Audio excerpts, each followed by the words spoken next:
Hello, everyone, and welcome to this episode of Gateway Spotlight with your host, Brooke Roberts. Now, you may be wondering, where's Brooke Roberts? Well, my name is Anthony Ogden, and I'm the founder and managing director of Gateway International Group. And when I learned about today's focus for Gateway Spotlight, I asked Brooke, I said, Brooke, please let me be the person to conduct the interview. And she agreed. And so here I am. Brooke will be back at the next episode, but I am so delighted to be welcoming all of you here to this episode. Now, if this is your first episode of Gateway Spotlight, I encourage you to listen to the full 30 minutes and then also look at some of the other pre-recorded shows that we have done and will continue to do. If you haven't signed up, please do. You can subscribe and we can alert you to the next episodes as they come out. Now, today I am joined, and I'm so very honored to be with Anthony Rotoli of Terra Dotta.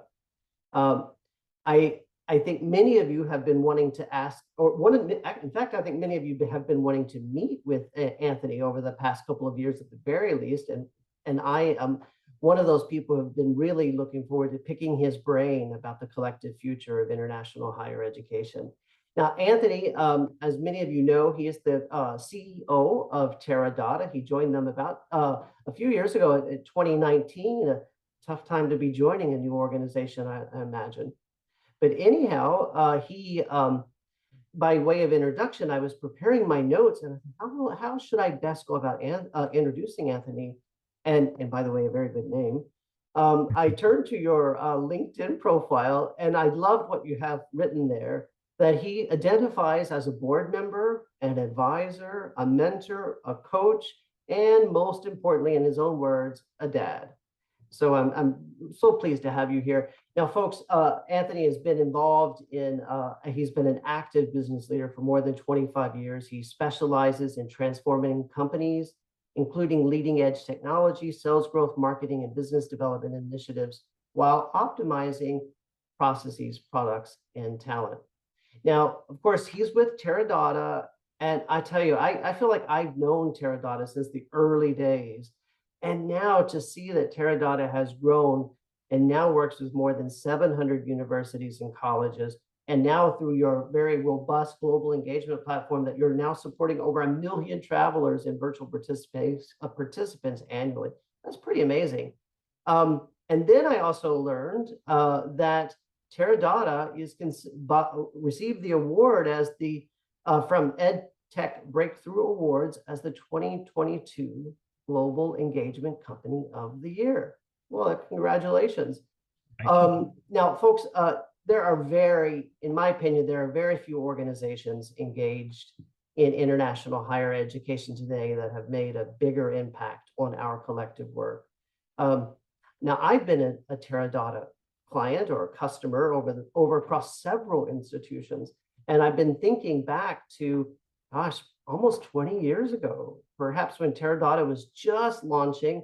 I was at Penn State and we were struggling, as were other institutions around the country, on how do we move our application from paper-based. Quite literally, students were bringing paper-based applications to our offices, and there were piles, as you can imagine, an institution that size. And I heard about this company called Terra Dotta, and the good folks at Terra Dotta at the time, they came over and they set us up with truly what became and what is today a truly robust enrollment management system. It was at that time called Studio Abroad, and I still miss that term, Studio Abroad. And then later on in my career, I was over at the University of Kentucky when we started realizing that we need to be accountable for all travelers, not just students, but faculty and staff. And again, we turned to Terra Dotta and said, can't you help us out?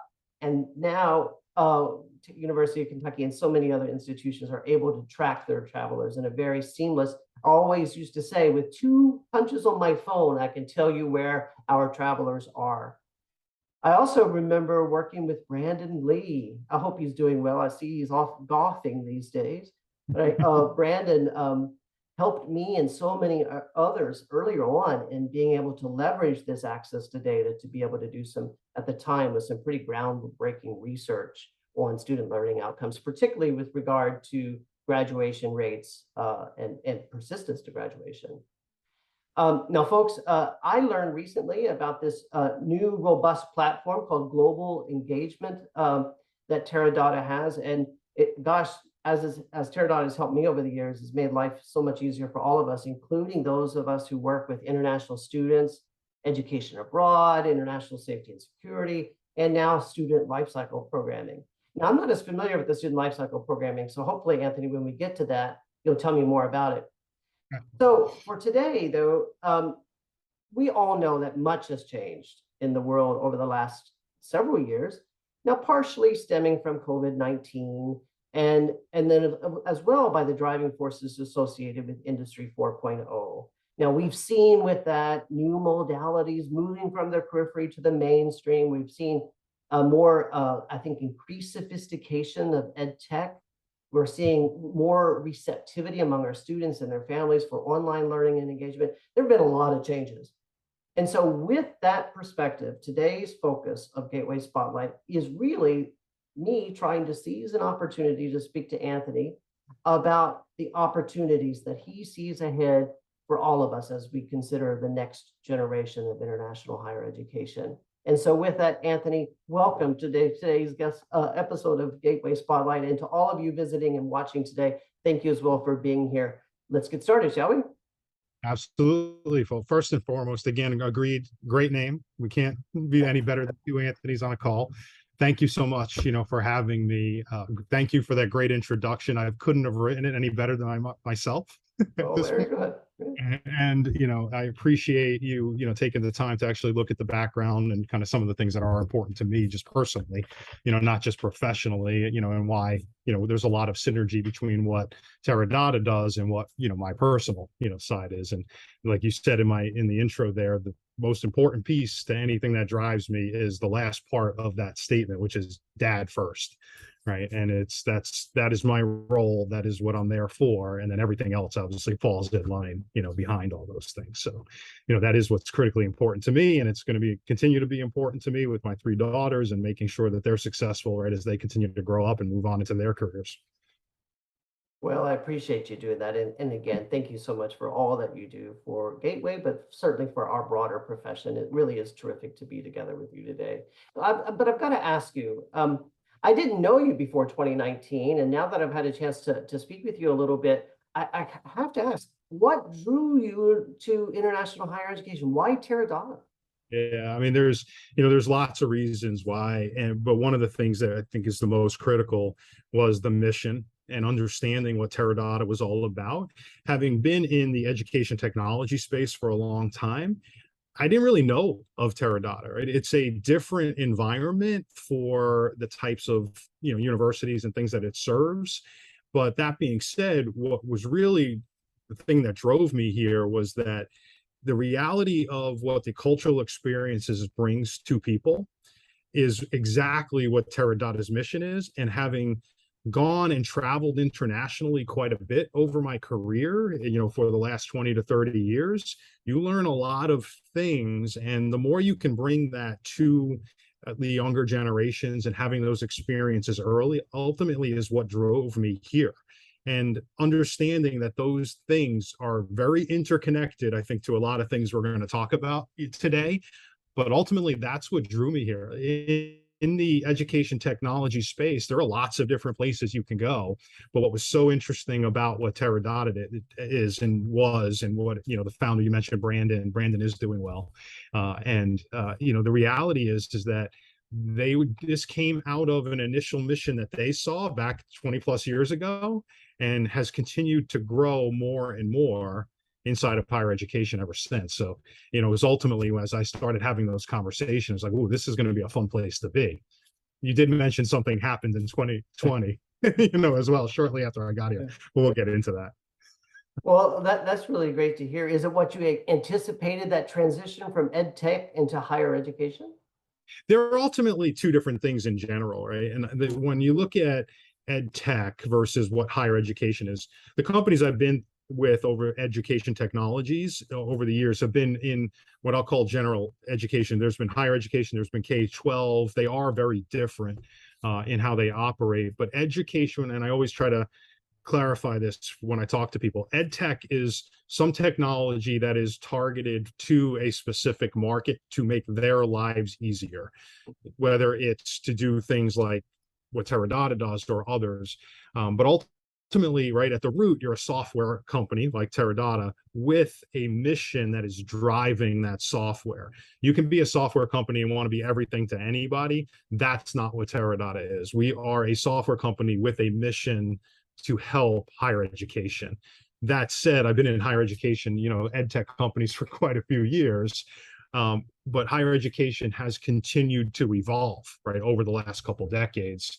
And when you look at really what, the software does, and, we'll get into that in a minute, really around what higher education is trying to bring is this culturalization, this internationalization, this ability to do that, the ability that we actually have the software that makes that easier for people to take advantage of is really ultimately, right, the marriage of these two things. And as a company, you also have to be both. You have to have the higher education rooting in the foundation of being able to have software that helps it. And as a company, we're pretty proud of, having that equal split of having practitioners and people that have been in the space, also with business leaders and software developers, et cetera, that know how to bring these two things together.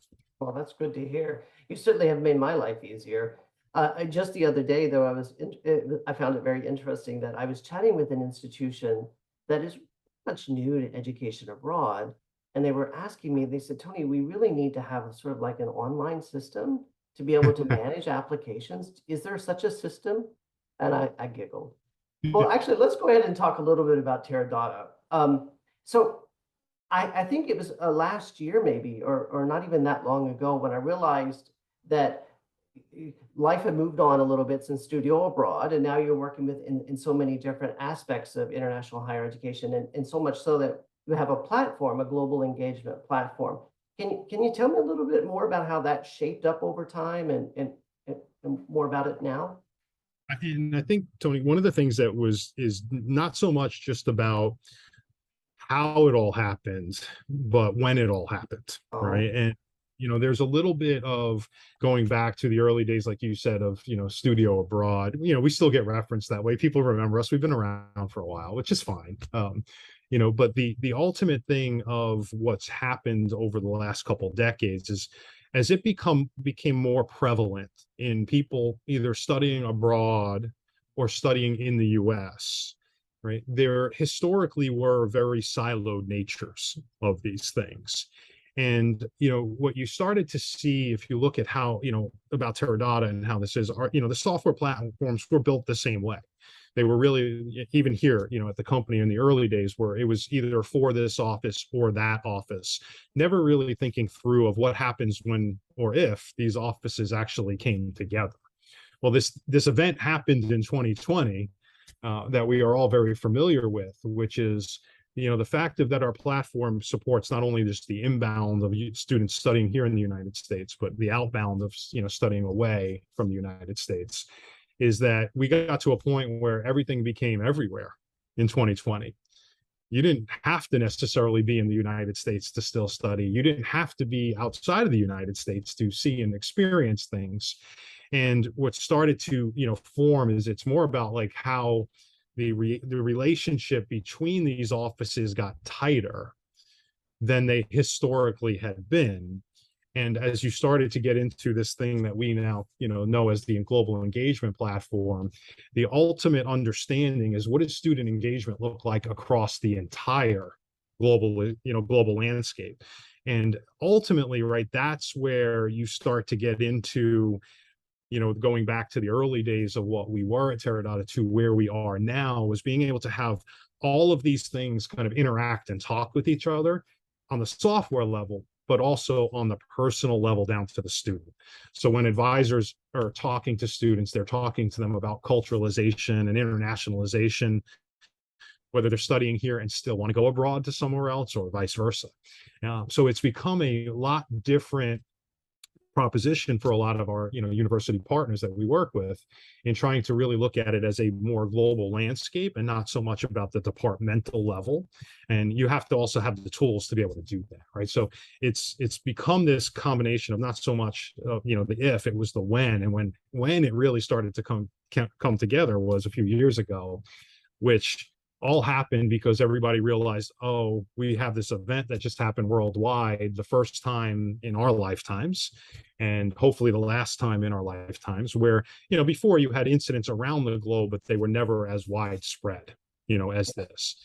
So being able to have all of these tools and bring them together is really ultimately where it starts to take on a different shape. That's where universities started to come in and say, hey, there's something here.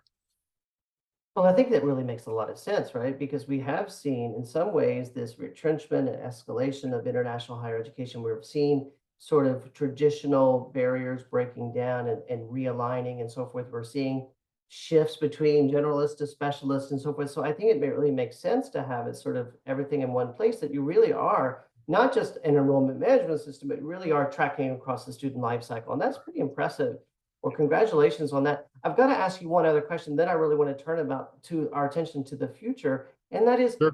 I tell you, I have really enjoyed Terra Dotta's resources on your website. In fact, I haven't just enjoyed them. I've been actually rather enviable of them myself.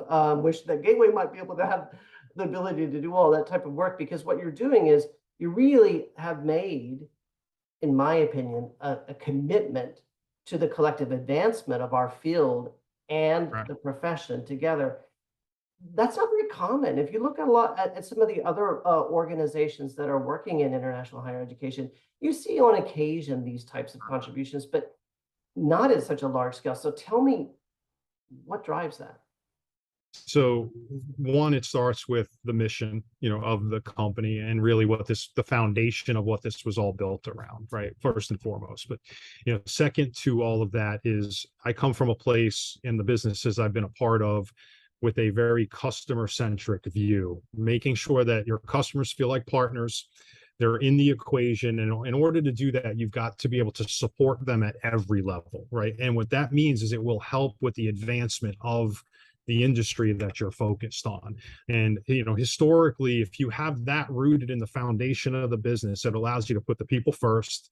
It allows you to make sure that we're putting any of the contributions that we need across all aspects of the business. So to your point of having these resources available in many ways is around putting the customer first. And when we work with our universities internally, we call them our partners, because they're in this as equally as we are. And, our partners really are what drives the ultimate mission, so that you can put the resources in front of them to support whatever growth factor they're trying to achieve. Like, as most institutions are putting out mission statements around internationalization and globalization, and how many are going to study abroad and how many are going to come. But you have to also be able to, as the software company, be able to support that and be able to support their mission. And there's a couple ways of going about it, right? It's one, internal resources to be able to help them with the collective, mission, help them understand how the technology is going to work for them, how they get to the data points, right, that they're looking for. But you also need to make sure that you understand what they're really trying to achieve. And this goes back to what I was saying earlier, Tony. It's about the blend of understanding and building the tools that actually do that work to take the heavy lift. So the profession will continue to advance, because they're also spending more time with the students than spending time in the software. And the software is there to make their life easier. So at the end of the day, right, what drives us is really that mission back to the student, which is to make their lives better. And it's, cliche to always say that that's the next generation, but it is. I'm getting old. We're all getting a lot older, and I look at, my kids, and I look at the, others that are coming in through university and colleges now. And the experiences that they're having today were not the experiences we had 30, 40 years ago. And the fact of the matter is that's ultimately what drives it. It drives that it's going to continue to change. So as a business, we have to be listening to our customers, our partners, and making sure that we understand, what it is that's going to continue to drive them into the future, and not just what drove them yesterday. And every day we get better, every day they get better, and it just continues to advance the field. Well, over the course of my career, and I've been working in international higher education my entire career, over 30 years, and I have said so many times to myself and to my colleagues, what we did 5 years ago is different than what we're doing today, and will be again different in 5 years hence. So we really need to be thinking about and looking around the corner. And so I have found those resources that Terra Dotta has put out, in addition to some of the other things, Terra Dotta University and all of the other things that you're doing, is helped me look around the corner. And it's helped me to take some of these pieces and bring them into staff training and so forth. So I really want to thank you for that, and please keep it up. Now let's get to the heart of the interview for today. Again, here we have the leading organization that impacts all of us in international higher education, and you are the CEO. So we really have to talk about a lot of where we are today and where we're headed. But just to preempt that just a wee bit, earlier this year, Gateway did a survey, just a large general survey of who international educators saw as or see as the most prominent and leading organizations in international higher education, or ed tech organizations. And so it was no surprise to any of us that Terra Dotta showed up in every category of the survey. We couldn't list you in every category, but you were there prominent in every single category. And so it's not a surprise to me to see you there, but it also tells me that people look to Terra Dotta in helping us understand ed tech broadly defined and where we are today. So the $6 million question, quite literally, is where are we at now with all of the changes in the past few years, and where are we going? And frankly, what should we be thinking about? Yeah, so it's a big, very big question that I get asked a lot. But let me take a step back, and then we'll take a step forward. And you talked about how 5 years ago is different than 5 years again in the future. But there was this event that happened in 2020 that leaped a lot of people 10 years into the future than we were at that point in time. Coming into the business, and 2019, still trying to get my feet wet and trying to understand what this was all about. But what happened was, I think there was a real pivotal moment that ended up happening right in, and I know the date, it was March 13th, 2020. It was a Friday. I was here in the office when every alarm went off on every system of, we don't know where anybody is. We need to get them back. And this has never happened, right? And again, like I said, I hope this doesn't happen. But it gave us an opportunity to look at the future as we knew it at that time, but as we were going to know it going forward. And it was a different future. It was not a future that we had in our plans. And I'll just be honest, right? It was, looking at it from a software company perspective, this was not in the plans. I don't think anybody wrote pandemic into their plan. We all had contingencies for things. But what it showed us was that this was the pivotal moment where everything was going to come back, and the pandemic was actually going to shift everything to a one view global view. And it wasn't going to be, we're going to be there in a few years. It might take 5 more years, 10 more years. During the course of 2020, 2021, we saw the acceleration of the ability to try to bring all of these things together, and where questions were being asked. And this goes to, because we listen very intently to what we do as an organization for where we thought people were going to go when things got back to the sense of normalcy that we're starting to feel now. And what happened in that, Tony, was that there was a real important change in the behaviors of what we saw in the software. Not necessarily what was happening at the universities, but we were seeing people try to account for people across the whole ecosystem, as opposed to in the individual departments, study abroad, inbound, et cetera. And what that started to do is it started to show that us internally here, that we were going to be able to foster a cultural experience on campus, not just outside of campus.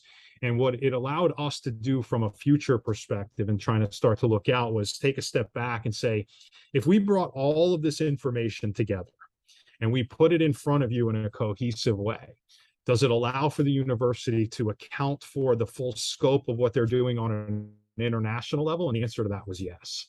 And what that allowed us to do was start to accelerate our internal development plans and make significant investments during the middle of when everybody was questioning, should any company be doing anything, because we didn't know where we were going to be, so that we can get to an enterprise departmental cross view of what was happening on any campus, no matter where somebody was, because they might have been studying virtually still at that time. They may have been in the US, they may not have been, they may have been in Europe, they may not have been, right? So you had to have this complete comprehensive global view. And ultimately, that's what drove us into kind of where we are today, and now where we're looking forward to how the advising of students is a completely different environment than it was a couple of years ago and a couple of years before that.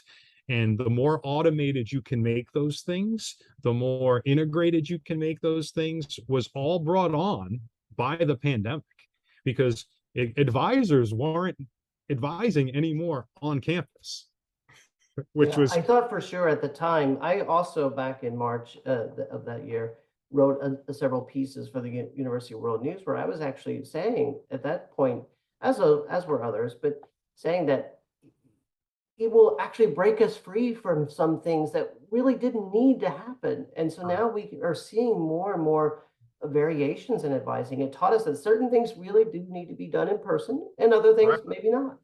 And what it also opened up for us as we were watching is that it allowed institutions to finally diversify their programs. And they were now becoming available to everyone, where they may have been more targeted towards one type of student than another. And what we saw, because of the ability to have virtual, and you had, different categories of people that historically could just not travel or didn't have the means to travel, all of a sudden that wasn't an issue anymore. You were able to start to experience things through these software platforms and be able to advise people on these experiences that might actually have been taking place on campus, and you didn't necessarily have to go. And what we've seen historically in the software being used for this, which were changes in how it was originally doing, which is this virtual programming or these on-campus events that were happening. So if you had students from a region and they had them on campus already, why don't you bring the people here on campus and that group together and let them learn from and share from each other without actually having to go to those countries? That was all brought on because of the pandemic. But the key is to make the tools at your fingertips of the ability to bring them all together. So as we start to look in looking forward here, and having looked at some of the things to your comments earlier with the survey, the reason we're showing up in a lot of these places is because what we've started to do is really not only look at how do we bring that to the institutions, right, but how do we bring these other resources to them, like you mentioned earlier on our Learning Center, Resource Center, how to get trained up on this, how to do scholarship programs, sponsorship programs. All of this stuff is intertwined inside of using just a software platform. We don't like to look at ourselves as just a software platform, right? Sure. We are. But let me ask you, over the past couple of years, we've been focusing heavily on bringing new students into international learning and engagement in all ways, right? And we've been focusing heavily on that. But your comment actually makes me think there's actually a lot of new players as well. And I don't think I've put a lot of thought into that. Are you seeing a lot of new conversations happening, people with whom you probably wouldn't have spoken with a few years ago? Yes. I mean, historically now you're getting lifelong learners that are taking advantages of some of these opportunities. There's more faculty investment that we're seeing, start to take place in this, because there's, course curriculum that are being built around certain programs, requires different types of people, to take advantage of it. And when you look, obviously we're a heavy data driven, company, and we're looking at lots of different things. You can see a different makeup than you historically saw, because it's become just easier and more accessible to everybody. And did you hear that, folks? International learning has become easier and more accessible to everybody. I had to underscore that point. You have to underscore that, and I was going to if you didn't, so I appreciate you saying. And that is a drastic change than where we were when I first came into this business and where it has historically been going back, till, 30, 40 years ago. And these are the differences of where we see things going. The goal is for us as a company is to make it easier, more affordable, accessible at your fingertips so that anybody can look and go through software leads. But at the end of the day, the advisors are there for bringing these people together so they can learn from each other. Well, And let me ask you a quick follow-up on that question. The other day I was in a meeting, and there was a professor in the meeting who was actually in Zoom. The meeting was actually in person, but he came in via Zoom, a much older person. And somebody had asked him a question, and he went on for 25 minutes, eloquently, I must say, almost compellingly telling us how utilization of technology in higher education in any form will essentially be at the demise of higher education as we know it. I tried to argue with him, but I wasn't very effective at that. So if looking beyond Terra Dotta for a minute and thinking about all of the sophistication that we've seen, what should we be thinking about? yeah, And not only should we be thinking about how might I respond to that kind of argument? yeah, technology is only going to be so good for certain things. And this is a conversation that I have personally with my kids, all the time. You got to look up from your phones, right? You've got to stop playing with your devices because ultimately it's the interpersonal relationships that really are building. Now, I will say that technology has allowed us to do things like this that we were afraid to do 3 years ago. So, I can argue, I can see where you would argue the other point that, you take away from environments. But what you've seen through all of this is that students and faculty and staff and all this, set aside what Terra Dotta does, but that nobody's afraid to turn on the camera anymore and interact with anybody if you're not physically in the same room. But we all experience the personal level facial expressions, right? Micro facial aggression, impressions and things like that that allow you to be human. And ultimately, right, technology only will go so far with those things. But that said, it's a combination of these things. It's not one or the other. And to the point of, yeah, you don't want to let it just take over everything on a technology. Look, here's the software company guy saying this. It can't be everything to everybody, because getting down to advising a student, you can't just have a system that's going to go decision retrieve them through AI chatbot through the whole thing. At some point, they're going to need to interact. But there's a way to help that process along, and using technology to do that makes it easier for somebody to advise because they understand what's the interest level of that student and what they're trying to do. And this goes for anybody in every category. There is a point in time where you still need to look up and you need to go around, and it's been great that I can finally get out and travel again and see and have the personal relationships, because at the end of the day, whether it's higher education or anything else, that's what it's all about. It's about making the personal connections with people and building those relationships. So I argue that it's a combination of these things. Yes. It's never going to be one or the other. And yes, we have a tendency to always lean, well, I've got my phone in my hand, I've got these devices that I carry. But when it comes to what this, international education, global education environment is looking for, it is still at the root of it personal. It's about doing it. Now, it still may happen in virtual programming. It just may be a little bit different, but it's also because some of those people might not have had the means to go abroad or come to the United States. Why would we take that away from people? Let's use technology to enhance that. I think earlier on in the pandemic, people were saying almost using a combination, like it was sort of an either or scenario. And I said, no, it's an expansion of, depending on what you want your students to learn and to achieve, you may need to design a mobility-based program. Other times you may be fine to develop an online program or a virtual type of program. And so I think it really all just comes back to now being able to design our programs, to design our education, to utilize pedagogies with much more intentionality because of this expansion of technology and the sophistication of it over the past few years. And perhaps, as you said, institutions advanced 10 years, but I think so did ed tech companies. And Yeah. so, and it's been really wonderful. But let me ask you on the flip side of that, what's not so wonderful?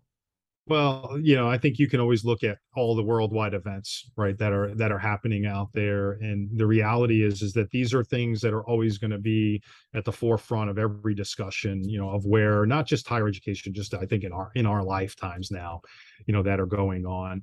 But what the bigger, challenge is, just looking at, kind of from a university level, is making sure that there's a clear understanding of how to bring all this stuff together. And and this is with any industry over my career, even though I've spent the last 20 plus in higher education and ed tech. It is always a challenge to help understand how this all gets used. And it goes back to what you just said of this either or, when to use this versus that, right? And the modalities of things and how you move around in these systems is always still a challenge. There is always this change management thing that happens for any human. And this isn't a higher education thing or anything. There is change now, where I always say, like, it's kind of a change always. We have to be willing. This is the challenge. We have to be willing to accept change now, because change is inevitable. And we just don't know what the next one is. But the idea is that we hopefully can start to look at that. Now, when it comes back to this, what we're trying to do as Terra Dotta is make that change easy. The easier we can do it, it goes back to what I was saying earlier, right? Is that we want to make the institutions allow this international ability to go global easy, so that it's not a challenge for them. Let us as a company take on that challenge. Let us help you through that. But that does take, some discussion and understanding, because tomorrow will be different than it was today. And we don't know necessarily where we're going to be in the next few years, but having contingency plans and building out things and trying to kind of help mitigate some of those risks and challenges is ultimately really at the root of what we try to do, so that those that are listening here aren't necessarily concerned with, oh, this is going to be a challenge. That's on us to help fix that, for what we do.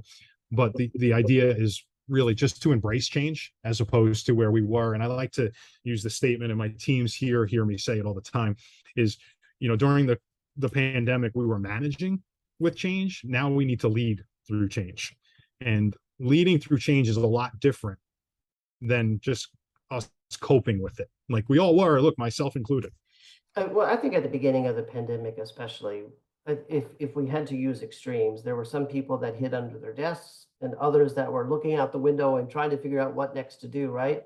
And I think the folks that may have hidden under the desk, almost maybe waiting for things to blow over, are probably now no longer as fear struck, Sure. and are looking for new modalities, are looking for new systems and structures to allow this change to happen.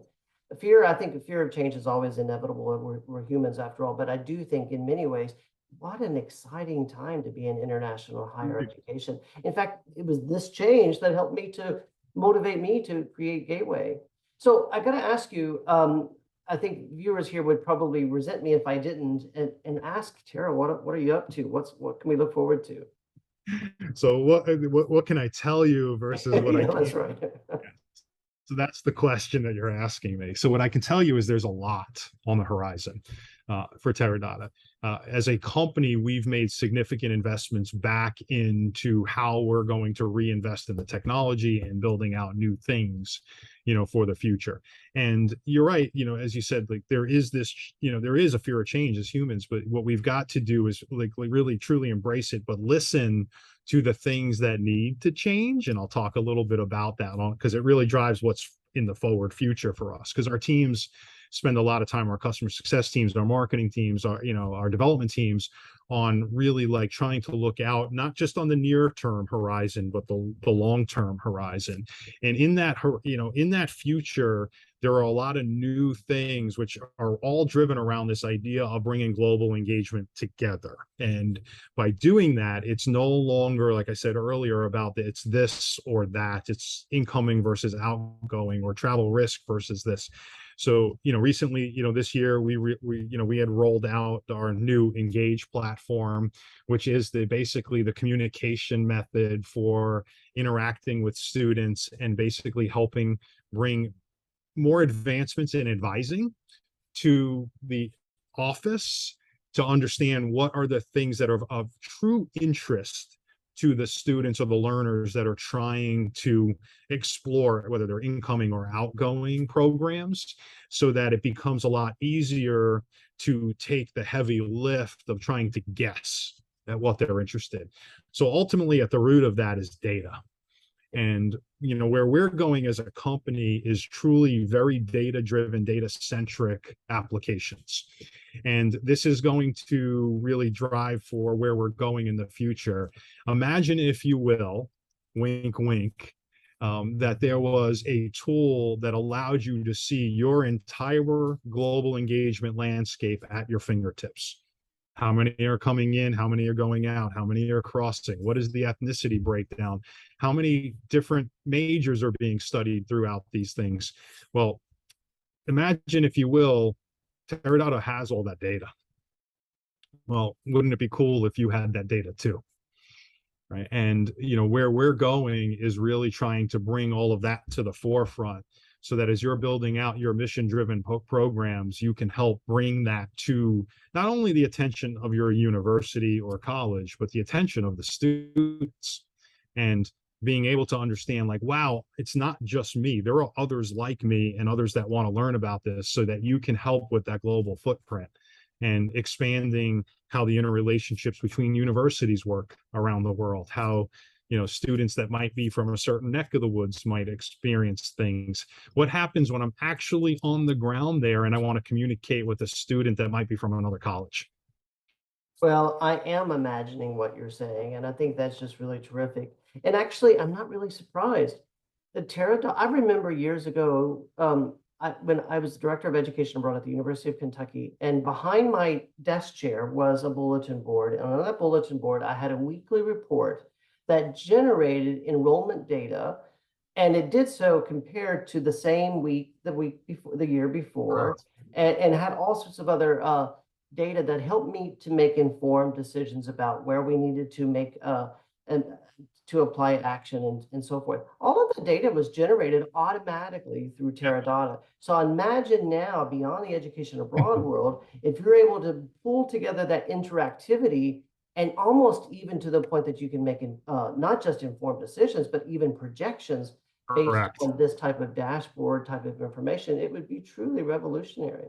Yes. And that's the goal, is like what happens in the future as opposed to what happened in the past, right? Numbers have changed, as we all know, over the last couple of years, but you want to understand how the interactions are going in your pipeline, if you will, right? You As you're have to, and starting, especially with some smaller schools that are charging homeschool tuition, they right? have to make mid-year budget projections, and having this data, or these data rather, will be very, very What does influential. that engagement look like with those students? And, how does that all start to compound on each other, right? When you're starting to look at the whole, and how do you look against your peers potentially, right? Wow. Like, so, when you start looking at that, Tony, you get to a much broader view. So what I'm going to say is pay attention in the really near future, because there might be some things that you'll hear about from Terra Dotta here shortly.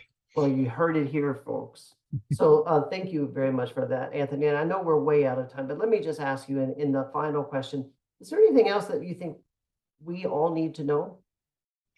Just from a general thing, what I always like to share with everybody is, to not always look behind you, right? To try to look ahead, open your eyes and look into where the future is going. It's still bright, out there. And you had said it earlier, and it's one thing that I kind of talk about, is like, we have to be thinking about, the things that just make life easier, but don't lose your root of why we all exist, right? It's about personal relationships. It's about family. It's about all of these things that are super important, that I always like to make sure that people understand about me.